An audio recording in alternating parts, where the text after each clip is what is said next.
거부 반응을 얘기하려면 이제 저희가 결국 이제 이 면역 체계라는 거를 이제 우리가 있다는 걸 이해를 해야 되는데, 우리가 이제 막연히는 당연히 알고 계실 텐데요. 이 면역 체계는 말 그대로 이렇게 체계로 돼 있기 때문에 뭔가 하나의 세포나 하나의 장기나 여기에 영향이 있는 건 아니고요. 크게는 이제 세포성 면역이라는 것과 이제 항체 매개성 면역이라는 종류들이 있는데, 그게 이제 무엇이든지 간에 이제 외부에서 뭔가가 왔을 때 이 면역 시스템이라는 거는 그걸 이제 막아내는 이제 방어 역할을 하는 겁니다. 그래서 사실은 우리 몸에 되게 중요한 체계입니다. 대표적으로는 이제 감염 문제들, 세균이나 바이러스나 곰팡이나 혹은 이런 균주 종류들이 아니어도 뭔가 외부 물질들이 몸에 이물질 같은 게 예기치 않게 들어오거나 할 때 다 마찬가지로 있는 반응들이, 이런 면역 체계가 이제 우리가 일을 하면서 이제 면역 반응들이 일어나게 되는 게 너무나 필요하고 자연적인 그런 과정인데요. 문제는 우리가 이제 이런 장기 이식을 받았을 때 이제 이렇게 장기를 받으면 몸 안에 사실 폐뿐 아니라 모든 장기들이 마찬가지입니다. 이런 장기들을 받았을 때 이 장기를 우리 몸의 면역 체계는 외부에서 들어온 세균이나 박테리아나 외부 물질이랑 똑같이 인지를 합니다. 그래서 뭔가 공격을 해야 될 대상으로 인지를 하고, 우리 몸의 정상 면역 체계는 이 장기를 가만히 있으면 공격을 하게 돼 있습니다. 그래서 사실 저희가 이 폐 이식이 시작된 초반의 과거의 히스토리 역사를 보면은 지금 쓰고 있는 면역 억제제가 상용되기 전에 이미 이식은 시행을 했었었는데, 지금 우리가 사용하고 있는 면역 억제제들을 사용하지 못하던, 개발되기 전에는 이식을 하고 다 이제 한 달을 채 넘기지 못하고 다 이제 돌아가셨었는데요. 그거는 이 거부 반응 때문입니다. 면역 체계가 받은 장기를 공격했기 때문입니다. 그래서 우리가 이거를 어떻게든 어쨌든 막아야 되기 때문에 이 면역 억제제라는 거를 복용을 하게 되는 거고요. 근데 우리가 이 장기라는 게 우리 몸에 오래 안착해서 이제 내 몸처럼 지낸다 하더라도 그럼에도 외부 물질, 외부 인자입니다. 그래서 아무리 이식한 지 세월이 오래 지나도 이 면역 체계는 여전히 외부 인자로 인식을 하기 때문에, 그래서 이제 고형 장기 이식을 받은 분들은 이 면역 억제제를 이제 평생 복용을 해야 되는 겁니다. 그래서 이건 이제 저희가 수술 전에도 항상 말씀을 드리고 수술 후에도 항상 이제 강조를 하게 되는데요. 이제 수술 후에 이제 일상생활에 복귀하고 잘 지내시는 세월이 길어지면서 이제 약간 이런 중요성이나 이런 것들에 대해서 이제 약간씩 좀 이렇게 희미해져 가는 경우들이 많은데, 기본적인 이 상황들을 잘 이해하고 계시는 게 중요할 것 같습니다. 아침에 좀 전에 앞세션에서 우하라 교수님이 주신 것처럼 이제 이런 종류의 타크롤리무스나 혹은 사이클로스포린, 마이코페놀레이트라는 종류, 스테로이드라는 종류, 이게 다 조금씩 우리 면역 체계에 약간씩은 다른 방향으로 이 면역 억제 효과를 주고 있는 거거든요. 그래서 이제 서로 어떻게 보면 이렇게 상보작용을 해서 이 면역 체계를 효과적으로 적절한 수준으로 이제 약간 누르면서 이 거부 반응이 최대한 적게 일어나기 위해서 이제 복합해서 같이 복용을 하는 거라고 이해를 하시면 될 것 같습니다. 그런데 이 거부 반응의 기본적인 개념은 그렇고, 이제 굳이 이제 여러 가지로 나누자면은 이 앞에 사실 초급성 거부 반응이라고 해서 이식을 하자마자 거의 그 자리에서 거부 반응이 생기는 아주 드문 경우들이 있습니다. 그 경우들은 사실 저희가 이제 수술장이나 중환자실이나 이런 데서 수술 아주 초기에 맡게 되는 일이기 때문에 그리고 매우 드물고요. 환자분들이 겪으실 일은 사실 없기 때문에 거기서는 제외를 했고요. 급성 거부 반응이랑 그다음에 이제 거부 반응이라고만 말하기에는 좀 매매하긴 하지만, 이제 이 카테고리 상에서 저희가 설명을 드리는 만성 동종 이식 부전이라는 크로닉 렁 알로그래프트 디스펑션이라는 그런 이 용어가 이 거부 반응 선상에서 저희가 설명을 드릴 때 이렇게 나눠서 보통 설명을 드립니다. 이게 이제 아까 그 감염내과 교수님이 또 말씀 주셨던 그 RSV라는 바이러스 혹은 인플루엔자 바이러스로 인해 있을 수 있는 여러 가지의 일들 중에 있을 수 있는 일들 중에 하나라고 말씀 주셨던 그 하나의 카테고리거든요. 그래서 이거는 급성, 하나는 만성 이렇게 이해를 크게 생각을 하시면 좋을 것 같고요. 만성 동종이식 부전에도 말이 굉장히 어려운데 저희가 그래서 이게 너무 어렵고 사실 이 한국말로 이게 워낙 폐이식의 환자분들이 많지도 않고 이게 한국말로 아주 저희가 딱 이렇게 표준화해서 아직은 만들지 못해서 어떤 곳에서는 만성 폐동종이식 편기능 장애란 말을 쓰기도 하고 만성 동종이식 부전이란 말을 쓰기도 하는데 이제 뭐 환자분들께는 좀 이해하기 쉽게 만성 거부 반응이라고 설명을 드리기도 합니다. 근데 이 안에서도 종류가 폐쇄성 새기관지염이라는 형태랑 제한성 동종이식 증후군이라는 형태로 보통은 나누게 됩니다. 급성 거부 반응이라는 거는 이제 그 언제든 사실 발생할 수 있고요. 네, 통계상으로는 이식 후 첫 해에 가장 흔하다고 돼 있기는 합니다. 전체 환자의 보고마다 좀 다르긴 하지만 대략 유병률이 한 20에서 50% 정도에서 겪을 수 있는 걸로 돼 있고 이 원인으로는 이제 뭔가 면역 억제제 용량이 부족했다거나 농도가 부족했다거나 혹은 뭐 정말 자의로 끊었다던가 뭐 여러 가지 상황들 때문에 면역 억제제 농도가 떨어지는 이슈가 있었다거나 혹은 아까 그 감염내과 교수님 말씀하셨던 것처럼 뭔가 이게 심하지 않은 바이러스 감염이었는데 뭐 독감 내가 앓고 나서 독감은 잘 지나갔는데 독감 후에 이제 이런 거부 반응이 이제 면역 반응이 확 일어나면서 발생하기도 하고요. 그럼 RSV 바이러스 같은 경우들도 그냥 일반 감기거든요, 사실은. 근데 그 호흡기 감기가 걸리고 나서 그거는 잘 회복이 됐는데 그 상태에 이제 우리 몸이 반응을 하면서 면역 반응이 확 활성화되면서 이런 거부 반응들이 나타나기도 하고요. 그 다음에 이제 공여자, 우리가 받은 폐, 그 뇌사 공여자의 이런 항원의 형태에 대한 항체가 있을 수 있거든요. 이거는 그 항체가 특이 항체들이 네, 처음부터도 있을 수도 있고 그 다음에 중간에 여러 가지 사유들로 혹은 저희가 다 이해되지 않는 이유들로 발생을 하기도 합니다. 근데 이제 그런 특이 항체들도 사실은 일반적으로는 면역 억제제로 또 어느 정도 이렇게 우리가 눌러지기도 하는데 그 특이 항체가 너무 높다거나 갑자기 생겼다거나 이럴 때 이거 자체가 또 이 항체가 이 공여자 특이 항체가 이 우리 공여자 폐를 받은 폐에 대해서 공격을 하면서 거부 반응이 발생을 하기도 하고요. 앞뒤 원인을 찾기 어려운 경우들도 상당히 있긴 합니다. 이 안에서도 사실은 조금 저희가 나눠서 카테고리를 해서 일반적으로 학술적으로는 얘기를 하긴 하는데 급성 세포성 거부 반응이라는 거는 아까 이제 면역 체계 크게는 세포성 면역과 이제 뭐 그런 항체를 만들어내는 종류의 이런 이 면역 상태가 있다고 말씀드렸는데 이거는 주로의 그런 세포성 면역, 이 T세포라는 그런 면역 세포가 폐를 공격하는 그런 종류이고요. 그다음 항체 매개성 거부 반응이란 거는 주로는 이런 항체들이 따로 이게 폐를 공격을 하는 그런 약간의 기전이 좀 다른 형태라고 이해하시면 될 것 같습니다. 네, 이제 보통 저희가 이제 대략의 이해하실 수 있는 부분들이 이제 여기고 이제 환자분들이 잘 아셔야 될 거는 이제 어떤 상황에서 있을 수 있는지 아까 말씀드렸던 감염 직후 특히나 이제 겨울철에 우리가 호흡기 감염들 많이 앓으시는데 그 뭐 간단히 잘 지나갔는데 열도 다 떨어지고 다 괜찮아지시고 했는데 그 이후에 또 다시 뭔가 환자분께서 숨차거나 뭐 다른 문제가 계속 해결이 평상시 같지 않다거나 그런 경우에 감염 후에 이런 급성 거부 반응이 발생했을 수도 있는 거거든요. 근데 이제 문제는 이 증상이 굉장히 좀 비특이적입니다. 감염이랑 사실 거의 구분이 잘 안 되고요. 기침이나 좀 피로하거나 주로 이제 미열이 좀 계속 된다거나 간혹 가다가는 고열이 동반되는 경우들도 있긴 합니다. 그래서 이런 비특이적인 증상들이 있고 심하지 않은 경우에는 증상이 없는 경우들도 있긴 합니다. 그냥 조직 검사했는데 조직 검사에서만 나타났다든지 하는 경우들도 간혹 있습니다.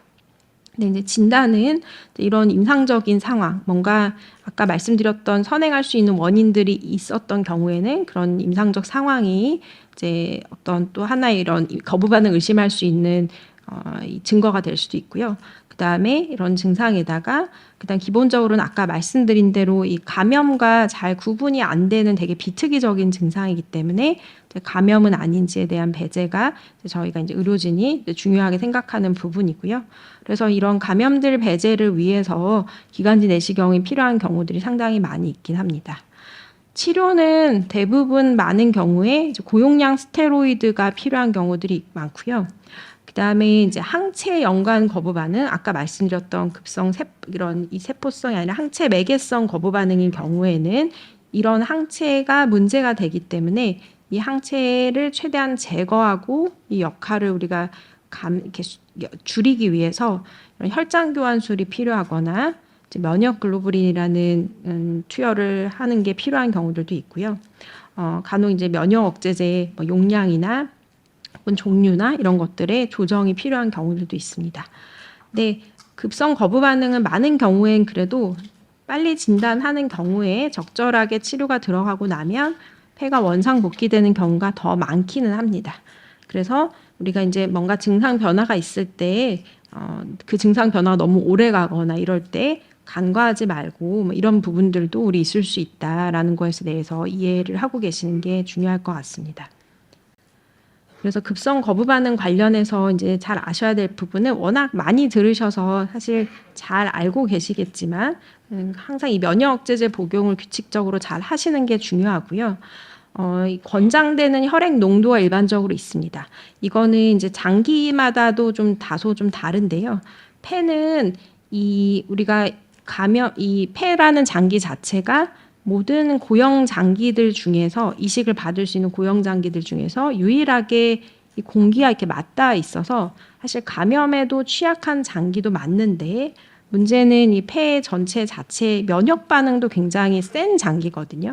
그래서 다른 고형 장기, 신장이나 간이나 이런 장기 이식을 받은 분들에 비해서 우리가 맞춰야 되는 일반적으로 타겟을 하려고 하는 농도가 좀 더 높습니다. 그래서 수술 직후에는 저희가 이 정도를 8에서 한 12 정도를 의료진이 타겟을 하려고 노력을 하고요.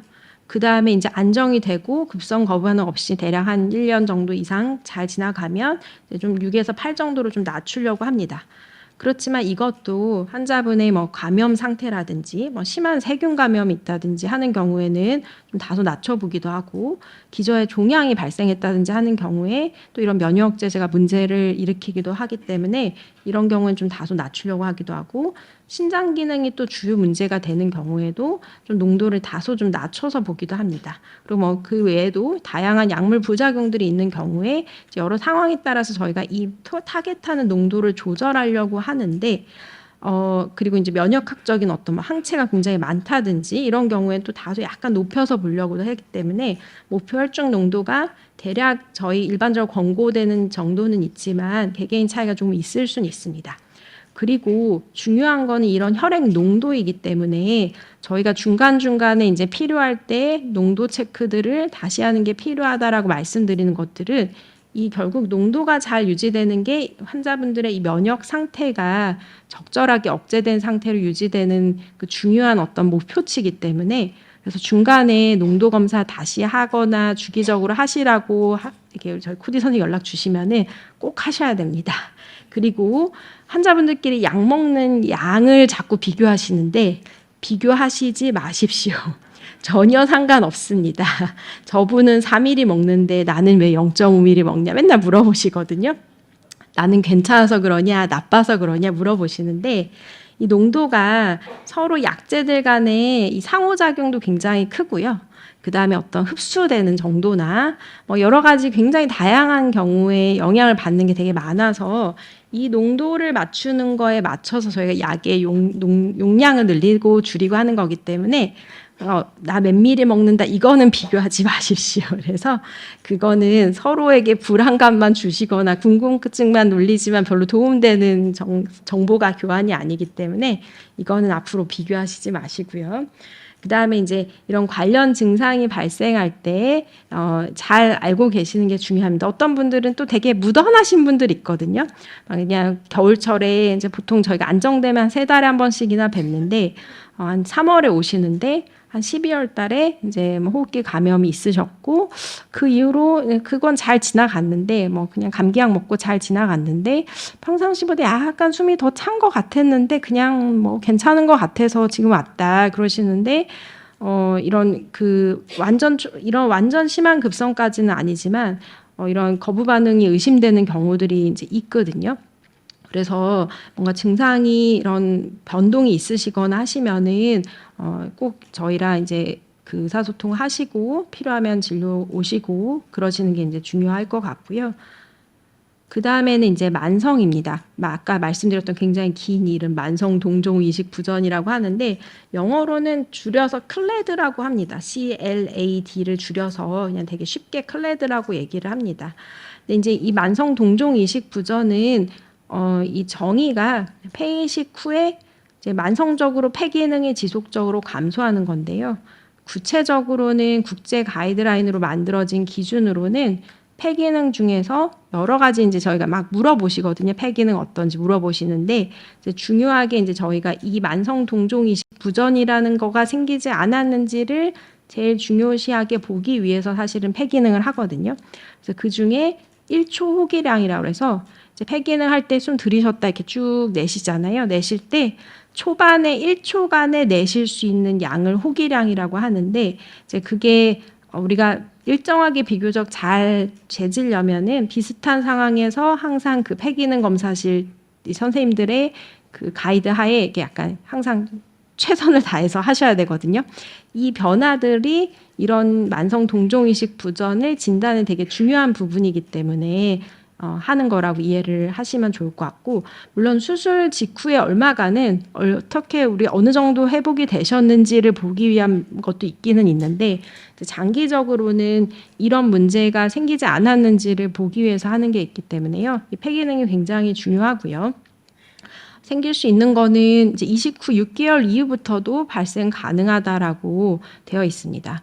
그리고 이런 폐 기능은 이제 해보셔서 아시겠지만 사실 또 그날 여러 가지 상황에 따라서도 좀 다른 면도 있고 뭐 감염이 있다거나 혹은 뭐 흉수가 있다거나 아니면 뭐 기도에 가래가 굉장히 많다거나 뭐 체중이나 근육이나 이런 게 변했다거나 이런 것들이 다 또 폐 기능에 영향을 줄 수가 있거든요. 그래서 이런 문제들이 아니고 이런 문제들이 발생하지 않았는데 이런 1초 호기량이 지속적으로 감소하는 게 이런 만성 동종 이식 부전의 어떤 개념적 정의라고 이해하시면 좋을 것 같습니다. 그래서 이 클레드라는 게 사실 이 폐이식 환자분들의 이 만성적으로 장기적으로 잘 지내실 수 있는데 가장 어떻게 보면 태클이 되는 문제거든요. 그래서 이에 대해서는 계속 학술적인 연구들도 계속 되고 있는데 한 가지 원인으로는 다 설명이 되지는 않고요. 위험 요인으로는 예전에 감염이 자주 있었다거나 이런 각종 다양한 항체들이 있다거나 혹은 이전에 급성 거부 반응을 여러 번 겪었다거나 그다음에 위식도 역류증 같은 게 너무 반복적으로 심하게 있는 경우에는 기도에 계속 영향을 주면서 이런 이 클레드라는 거를 더 잘 생기게 할 수 있다라는 보고들도 있고요. 뭐 담배나 공기오염 이런 것도 일부는 영향을 줄 수 있다라고 되어 있습니다. 그래서 증상은 뭐 없을 수도 있습니다. 기저의 폐 기능이 양호한 경우에는 사실 얼마간 떨어졌다고 증상 변화가 크게 없으실 수 있거든요. 그렇지만 평상시에 뭐 잘 걷던 거리인데 호흡곤란이 조금씩 생겼다든지 뭔가 변동 사항이 대부분 이런 호흡 쪽으로 오시게 됩니다. 그래서 아까 말씀드린 대로 이 안에 이제 크게는 종류를 이제 이런 폐쇄성 세기관지염이랑 제한성 동종이식 증후군이라고 좀 나누는데요. 왜냐하면 이 말은 이 안에 들어가 있는데 양상이 굉장히 다르거든요. 두 가지가. 근데 주로는 이 폐쇄성 세기관지염이 한 80% 정도 로 온다고 돼 있고 이 제한성 질환이 한 20% 정도라고 알려져 있고요. 이 모양을 보면은 이 안에 이게 이제 소기도 작은 기도들이 이렇게 좁아지는 형태로 오거든요. 그래서 마치 심한 천식 환자분들 비슷한 양상이 됩니다. 뭐 CT나 폐 기능 양상이나 환자분 증상이나 그리고 이 제한성 동종이식 증후군이라는 거는 이 폐 실질이 전반적으로 약간 이렇게 섬유화되듯이 꼭 간질성 폐질환 환자분들 비슷하게 전체적인 폐의 볼륨이 이렇게 줄어드는 양상으로 옵니다. 그래서 이게 좀 종류가 조금 다른 형태로 이렇게 올 수 있고요.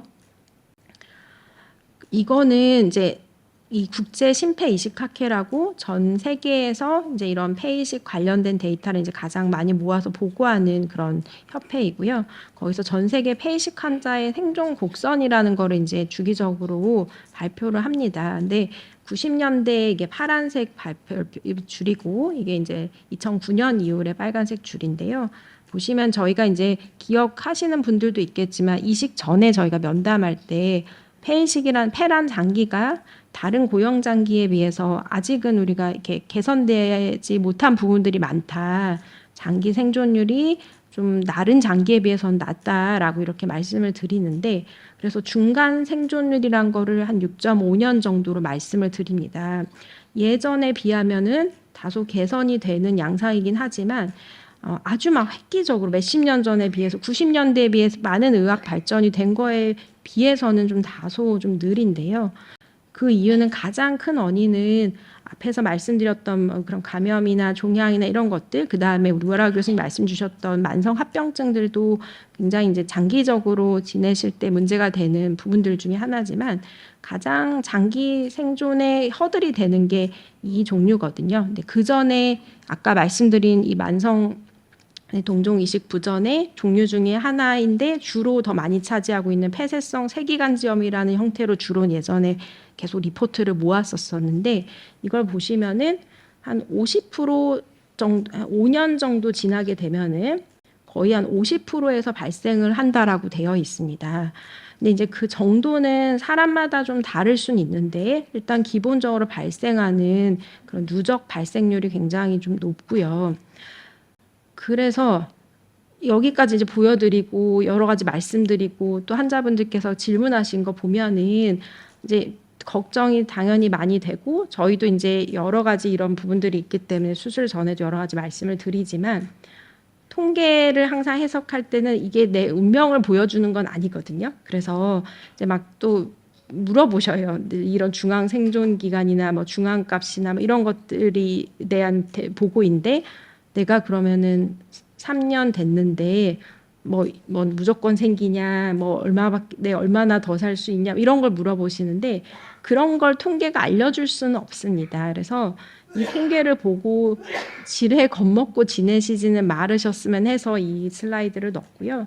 근데 이제 우리가 전반적인 폐이식 환자의 경향이나 이런 만성 합병증에 대해서는 알고는 있어야 되고, 저희는 의료진으로서 잘 진단하고 필요한 것들 연구하고 같이 잘 끌고 가야 되겠지만, 또 이제 이거가 뭐 여기에 이제 너무 실망하거나 이게 내 운명을 다 보여주는 그래프거나 그런 거는 아니라서 오해하시지 말도록 이거는 말씀을 다시 드렸고요.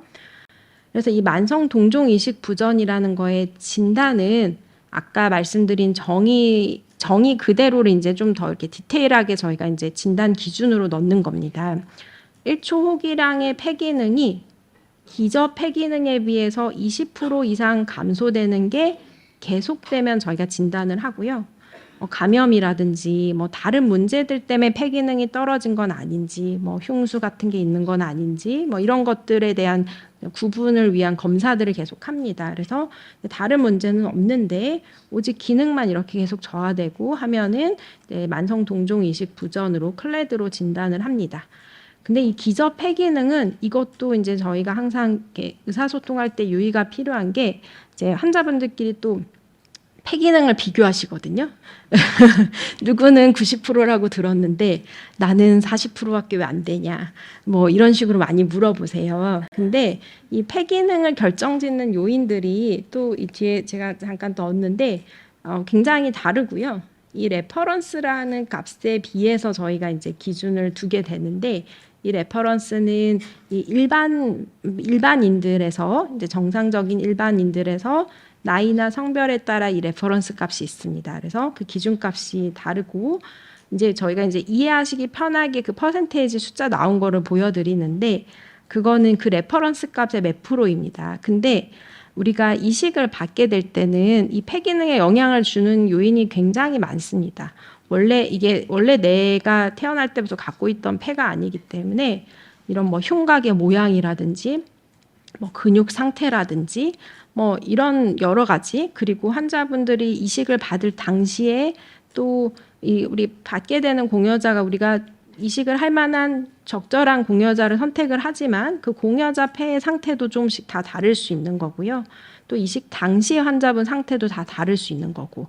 그래서 아까 우하라 교수님 말씀 주신 것처럼 우리가 폐이식을 받았다는 자체의 사실은 동일하지만 또 다른 면들이 굉장히 많은 거거든요. 그래서 서로 폐기능 비교하지 마시고요.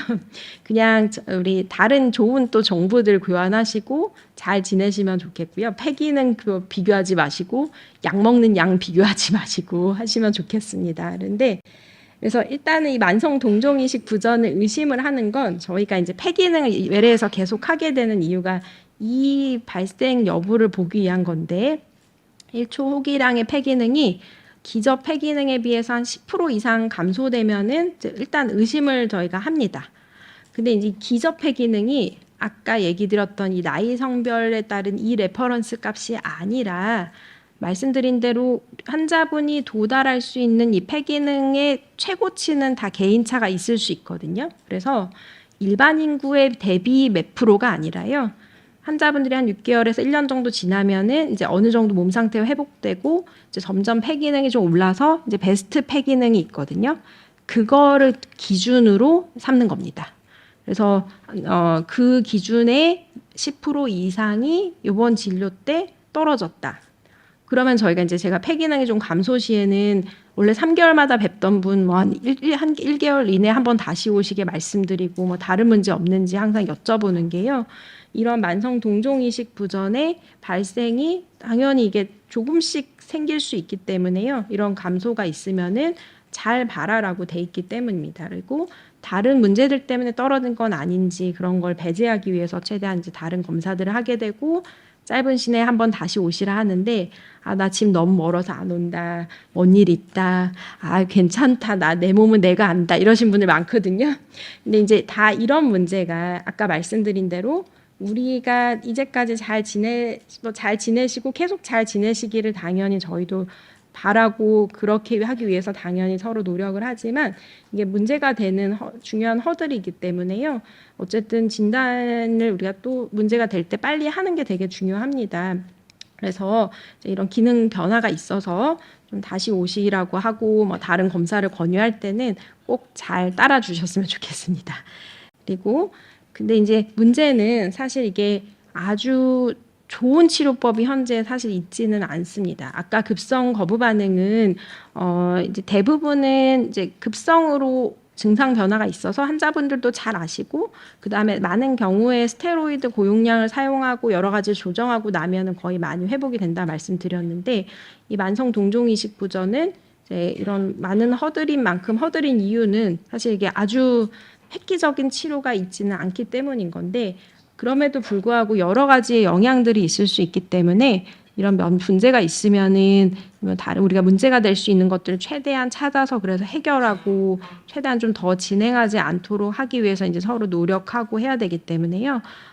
확인을 하고 의심을 할 수 있을 때 잘 확인하는 게 필요하고 이런 뭐 역류 증상이나 뭐 공여자 항체가 있다거나 기저에 바이러스 뭐 감염이 있다거나 이런 문제가 있으면 최대한 해결하고 그다음에 일부에서는 스테로이드를 좀 다소 늘리면은 좀 도움이 되는 경우도 있습니다. 그리고 면역 억제제를 좀 조정하고 하면서 조금 안정이 되시는 분들도 있고요.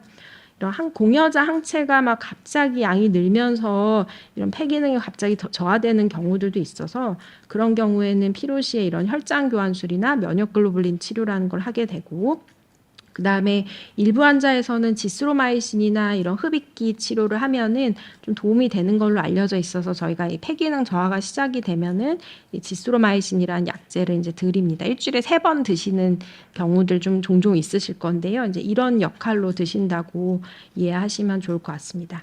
그리고 아직은 아주 특수한 약이 있지는 않은데 이게 이제 워낙 또 해결되지 않는 부분이다 보니까 이제 다양한 연구들이 지속이 되고 있고 최근에 이제 임상 연구들 이제 새로운 약제들도 이제 시도되고 있어서요.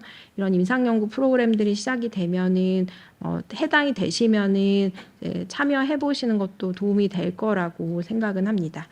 그리고 이제 문제는 이제 기능 저하가 계속되고 그다음에 증상도 점점 심해지고 일상생활도 어려워지고 이런 경우들도 분명히 이제 생깁니다. 근데 그런 경우에는 나이가 많지 않으시고 기저의 건강 상태가 괜찮고 다른 합병증이 심하지 않은 경우에는 재이식을 고려해야 되는 경우들이 이제 일부에서 있을 수는 있습니다. 그래서 이 부분에 대해서는 제 뒤에서 김하은 교수님이 다시 말씀 주실 겁니다. 그래서 알아두실 점은 이제 우리 뭐 아주 기본적인 내용들입니다. 면역제제 검사 잘 하시는 게 필요하고, 그다음 폐기능 검사의 규칙적인 검사가 이런 문제들 때문에 중요하다라고 이해하시면 좋겠고, 그다음에 감염 이후에 또 이런 아까 말씀드린 면역 반응들이 확 생기면서 이런 거부 반응이 발생할 수도 있기 때문에 이런 감염에 대한 수칙을 철저히 하시는 게 좋겠고요. 그다음에 이제 예방 접종 관련해서도 아까 말씀 주셨는데 올해 여러 가지 예방 접종 더 새로 생기는 것들이 있으면 저희가 감염내과 교수님께 이제 보내드릴 건데 이제 그때 잘 따라서 예방 접종도 성실히 잘 하시면 도움이 될 것 같습니다. 그리고 호흡곤란 정도나 뭔가 증상 변화가 일상적이지 않다, 일반적이지 않다 하면은 꼭 저희랑 연락을 취하시고 검토를 받으시기를 권장드립니다. 그래서 요약하면은 거부 반응이란 거는 우리 몸의 면역 체계가 이식받은 장기를 공격하는 거고 급성 거부 반응과 이제 만성으로 이렇게 나눌 수 있고 그래서 관련 증상에 대해서 이제 말씀을 드렸고요. 그래서 이제 기본을 항상 잘 기억하시면 좋을 것 같습니다. 네, 이상입니다. 감사합니다. 네.